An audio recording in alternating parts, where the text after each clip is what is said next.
नमस्कार, मी विश्वजित. न्यूज अनकटच्या महाराष्ट्र अपडेटमध्ये आपलं स्वागत. नजर टाकूयात महत्त्वाच्या हेडलाईन्सवर. मानव अधिकार परिषदेत भारताची सलग 7व्यांदा बिनविरोध निवड. विरोधकांची महाकन्फ्युजन आघाडी, उपमुख्यमंत्री शिंदेंचा टोला. आमदार निवासातील कॅन्टीनवरील कारवाई मागे FDA कडून क्लीन चिट. आणि माजी आयुक्त अनिल कुमार पवार यांची सुटका करण्याचे आदेश. ईडीला उच्च न्यायालयाचा तडाखा. आता पाहूयात बातम्या विस्तारात. संयुक्त राष्ट्र मानवाधिकार परिषदेच्या 2026 ते 28 या कार्यकाळासाठी भारताची निवड झाली. हा भारताचा 7वा कार्यकाळ असेल. भारताचा 3 वर्षांचा कार्यकाळ 1 जानेवारी 2026 पासून सुरू होईल. संयुक्त राष्ट्रातील भारताचे स्थायी प्रतिनिधी पर्वतनेनी हरीश यांनी पाठिंब्याबद्दल सर्व प्रतिनिधी मंडळांचे सोशल मीडियावर एका पोस्टद्वारे आभार मानले.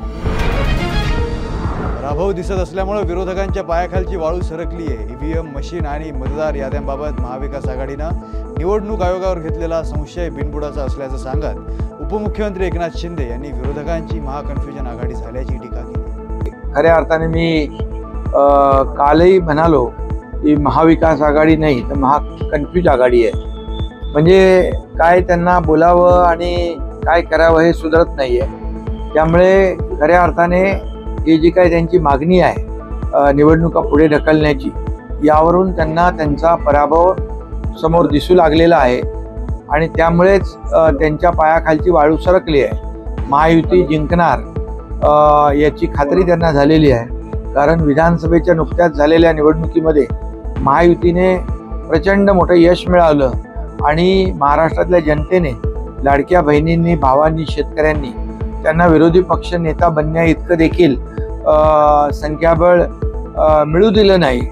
यावरून त्यांची मानसिकता जी आहे, खचलेली मानसिकता आहे आणि निवडणुकांना सामोरं जाण्याची त्यांची हिंमत दिसत नाही आहे आणि त्यामुळेच अशा प्रकारची मागणी किंवा अशा प्रकारचं वक्तव्य. बुलढाण्याचे आमदार संजय गायकवाड यांनी कर्मचाऱ्याला मारहाण केल्यामुळे चर्चेत आलेले आणि त्यानंतर अन्न व औषध प्रशासन विभागानं परवाना निलंबित केलेल्या आमदार निवासातील कॅन्टीनवरील कारवाई अवघ्या महिन्याभरातच मागे घेण्यात आली. कॅन्टीनमध्ये कोणतेही अवैध खाद्यपदार्थ आढळून आले नाहीत असं कारण देत FDAनं उपहारगृहाला क्लीन चिट दिली आहे. यामुळे FDAनं केलेली कारवाई केवळ नावापुरती होती का असा प्रश्न उपस्थित होतो. सक्तवसुली संचालनालयानं म्हणजेच ईडीनं वसई विरार शहर महापालिकेचे माजी आयुक्त अनिल कुमार पवार यांना केलेली अटक उच्च न्यायालयानं बुधवारी बेकायदा ठरवली. पवार यांच्या अटकेचं समर्थन करण्यासाठी ईडीकडे कोणतेही ठोस पुरावे नाहीत असं नमूद करून न्यायालयानं त्यांची तातडीनं न्यायालयीन कोठडीतून सुटका करण्याचे आदेशही दिले. वैद्यकीय उत्पादनासाठी कठोर नियमांची वाढती मागणी लक्षात घेता केंद्र सरकार औषधांच्या कडक गुणवत्ता तपासणीसाठी कायदा आणण्याची योजना आखली आहे. औषध गुणवत्ता चाचणी आणि बाजारपेठेतील देखरेखीसाठी कायदेशीर चौकट मजबूत करण्याबरोबरच वैद्यकीय उपकरणं आणि सौंदर्य प्रसाधनांचं नियमन करण्यासाठी केंद्र सरकार कायदा तयार करण्याचा विचार करते. या बातमीसह वेळ झाली एका छोट्याशा विश्रांतीची. लगेचच परत येऊया. तोपर्यंत पाहत राहा न्यूज अनकट. या पावसाळ्यात परफेक्ट मेमरीज क्रिएट करा अंधारबन फार्म्स अँड रिसॉर्ट्सच्या अमेझिंग पॅकेजेससह. Deluxe rooms, comfortable stay, tasty breakfast, high tea snacks आणि डिनर फक्त 1500 पर पर्सन. कपल्ससाठी खास deck rooms, perfect nature view सह रिलॅक्स करा फक्त 3300 मध्ये. ॲडव्हेंचर्स प्रेमींसाठी आहे स्टे आणि अंधारबन ट्रेक फक्त 1700 पर पर्सन. अधिक माहितीसाठी आजच संपर्क करा आणि इन्स्टा पेजला फॉलो करा. बातमीपत्रात पुन्हा एकदा स्वागत. आता पाहूयात उर्वरित काही महत्त्वाच्या घडामोडी. स्थानिक स्वराज्य संस्था निवडणुकीआधीच महायुतीच्या नेत्यांमध्ये जागा वाटपावरून संघर्ष पेटल्याचं पाहायला मिळालं. धाराशिवमध्ये बोलताना ग्रामविकास मंत्री जयकुमार गोरे यांनी भारतीय जनता पार्टीचा मान ठेवला तरच सन्मानपूर्वक युती करू असा इशारा युतीतील मित्रपक्षांना दिला होता. यावर धाराशिवचे पालकमंत्री शिवसेना नेते प्रताप सरनाईक यांनी उत्तर दिले. सोलापूरमध्ये पालकमंत्री गोरेंनी आमचा मान ठेवला तर आम्ही सुद्धा त्यांचा सन्मान ठेवू असं विधान केल्यानं निवडणुकीपूर्वीच महायुतीमध्ये फटाके फुटण्यास सुरुवात झाल्याचं दिसून आलं. म्हणजे सन्मानजनक युती झाली तर आपण नाही. बघा, सन्मानजनक युती ही प्रत्येक ठिकाणी व्हायला पाहिजे. सोलापूरचे जे पालकमंत्री आहेत ते संपर्क मंत्री म्हणून धाराशिवला आहेत आणि धाराशिवचा पालकमंत्री मी आहे, मी संपर्क मंत्री म्हणून सोलापूरचा आहे. त्यामुळे समन्वय आमच्यामध्ये आहे आणि जयकुमार गोरे आणि राणा जगजित पाटील आणि माझी ही चर्चा सुद्धा मंगळवारी कॅबिनेटच्या दिवशी झालेली आहे. त्यामुळे मला असं वाटतं की महायुतीचं कुठलंही जे टेन्शन काही लोकांना आहे ते काही टेन्शन दूर होईल आणि महायुतीच्याच माध्यमातून आम्ही ह्या येणाऱ्या नगर परिषदेच्या, जिल्हा परिषदेच्या आणि महापालिकेच्या निवडणुका लढवू. अतिवृष्टीमुळे आलेल्या संकटाच्या काळात लातूरमधील औस्याचे आमदार अभिमन्यू पवार यांच्या क्रिएटिव्ह फाउंडेशन आणि अभय भुतडा फाउंडेशनच्या माध्यमातून शेतकऱ्यांसाठी मदतीचा उपक्रम राबवण्यात आला. सामाजिक बांधिलकी जपत औसा तालुक्यातील 1200हून अधिक कुटुंबांना अन्नधान्याचे पॅकेट्स आणि आर्थिक मदत देण्यात आली. सुमारे 1.25 कोटी रुपयांची ही मदत संकटग्रस्त शेतकऱ्यांसाठी दिलासा ठरली. भंडारा जिल्हा परिषदेच्या शाळांमध्ये 12वी पर्यंतच्या 793 शाळांमधून सुमारे 75,000पेक्षा अधिक विद्यार्थी शिक्षण घेत असून शिक्षकांच्या 800 रिक्त पदांमुळे या विद्यार्थ्यांचं शैक्षणिक नुकसान होत आहे. पूर्वी शिक्षकांची भरती प्रक्रिया जिल्हा परिषद प्रशासनाच्या माध्यमातून होत होती. मात्र सध्या राज्य सरकारनं पवित्र पोर्टलच्या माध्यमातून शिक्षक भरती प्रक्रिया सुरू केल्यानं शिक्षकांच्या रिक्त पदांचा प्रश्न उपस्थित झाल्याची माहिती शिक्षण विभागाकडून देण्यात आली.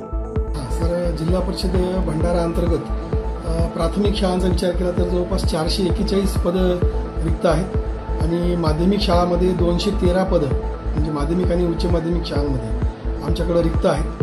आणि या ठिकाणी ही जी रिक्त पदं आहेत या रिक्त पदाचा प्रश्न सोडवण्यासाठी जिल्हा परिषद स्तरावरून सुद्धा काही उपाययोजना जिल्हा निधीतून आम्ही केलेल्या आहेत. जसं की आपल्या जिल्हा परिषदच्या हायस्कूलसाठी आमच्याकडं आम्ही आपले घड्याळी तासिका शिक्षक नेमलेले आहेत आणि त्यांना आपण आपल्या जिल्हा परिषदेच्या फंडातून त्यांच्या शाळा व्यवस्थापन समितीमार्फत आपण मानधन त्यांचं अदा करत असतो.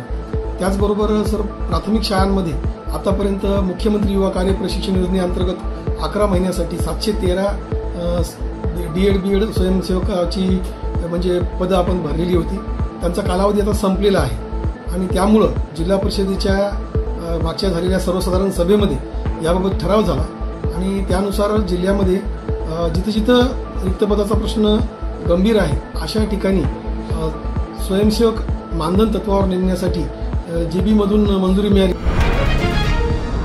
भारतीय संविधानावर अनिल मिश्रा यांनी केलेल्या वादग्रस्त वक्तव्याने आंबेडकरी जनतेमध्ये रोष पसरला. याविरोधात अमरावती जिल्हाधिकारी कार्यालयासमोर भीम ब्रिगेड संघटनेनं राजेश वानखडेंच्या नेतृत्वात आंदोलन केलं. संतप्त कार्यकर्त्यांनी अनिल मिश्रांचा प्रतिकात्मक पुतळा जाळत त्यांच्यावर राजद्रोहाचा गुन्हा दाखल करण्याची मागणी केली. आज सर्वांना क्रांतिकारी जय भीम, जय संविधान. आज भीम ब्रिगेड महाराष्ट्र संघटनेच्या वतीने तो भाळखाऊ अनिल मिश्रा जो आहे, नीच वृत्तीचा, जातीवादी, मनुवादी, त्याने डॉक्टर बाबासाहेब आंबेडकर आणि भारतीय संविधानावर सतत 1 महिन्यापासून अभद्र टीका करत आहे, बोलत आहे. त्या माध्यमातून त्याचा आम्ही पुतळा आज त्याची मयत काढली की असे लोक जगून भारताच्या धर्तीवर असे लोक जर जगले तर भारतात हे न्याय सुव्यवस्था बिघडणार आहे. म्हणून त्याची आम्ही मयत आजच करून टाकली आणि 13 दिवसांनी त्याची 13वीसुद्धा करू आम्ही भीम ब्रिगेड संघटनेच्या वतीने.